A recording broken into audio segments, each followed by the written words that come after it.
どこまでも青い日本海。京都北部、海の京都を巡ります。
で昔の船は木造船機の船です。毎日使いますとね、どうしても塩水を吸い込んで船が重くなったり腐りやすくなりますから、タイヤを立てて、そしてその中に必ず船を引き上げて、そして乾燥させて仲間にさせるということでできたわけです。船のこの左手に3人船が並んでますね。一番左の駐車場側、前の屋根の一番低い位置が江戸時代の船や船では一番古いですね。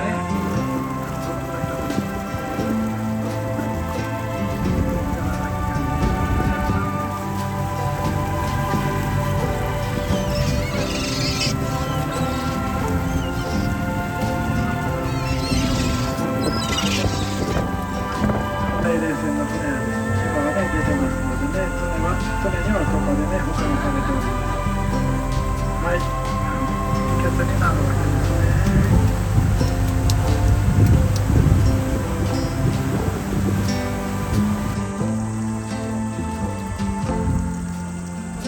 最後までご視聴ありがとうございました。